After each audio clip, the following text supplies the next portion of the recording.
Hi everybody. I thought I'd do a little review of the watch I'm wearing today. I just got back from walking the nature trail, and I actually thought about doing a review while I was out on the trail, but I didn't have any way to mount my camera so that I could use both hands, so I waited till I got home. It's a little chilly today, that's why I've got gloves on. So bear with me and we'll talk about this watch. A lot of you will recognize the watch. It's a fairly popular model. It's the Omega Seamaster Professional dive watch. I've owned this particular example for about 8 years, maybe 9 years, and it's been diving with me quite a bit all over the Caribbean. I've taken it on many dive trips and it's performed very well for me. Talk about a few of the features. First, size. The watch is about 40 millimeters across, not including the crown, and it's actually, I think, 39.3 to be exact. The crown adds another couple of millimeters, making it probably around 42, 43 millimeters with the crown. As far as height, the watch is only about 10 millimeters thick, and I really like that. It doesn't stick up on my wrist, so when I'm walking around on a dive boat, for example, I don't have to worry as much about banging the crystal or the bezel into scuba tanks or railings on the deck or dive ladders.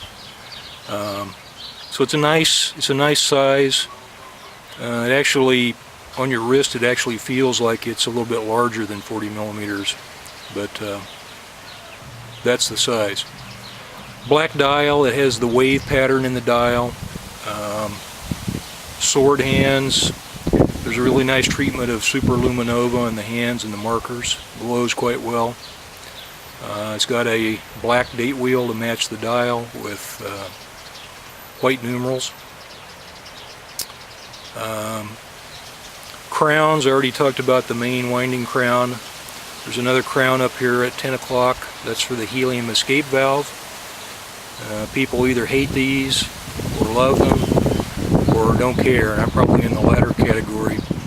The helium escape valve is for use when diving in a mixed gas environment where helium is used to offset nitrogen, and what can happen is the helium molecules in the atmosphere under pressure can actually get past the rubber seals and O-rings on the watch, and then when the diver decompresses or ascends, the extra helium can actually create enough pressure to pop the crystal.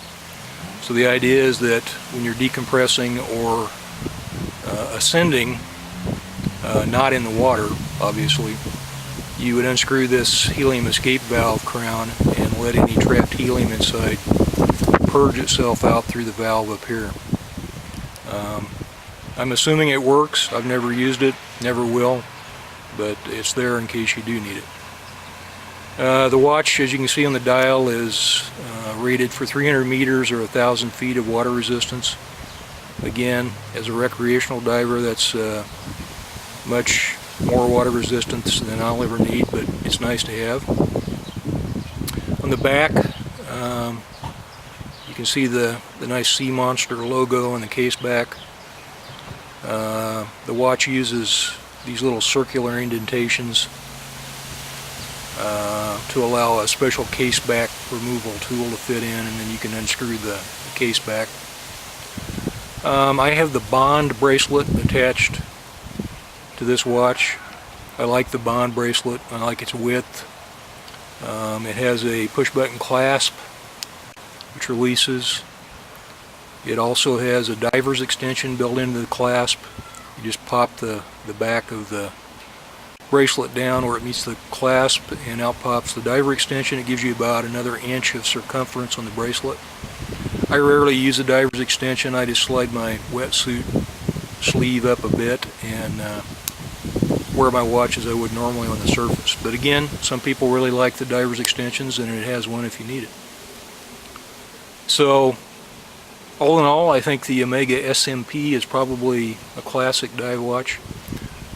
You can't really go wrong. This particular model isn't made anymore, but they still have Seamaster Pros of different models in the lineup from Omega. So check them out if you're in the market for a dive watch. And that's all for now. Thank you.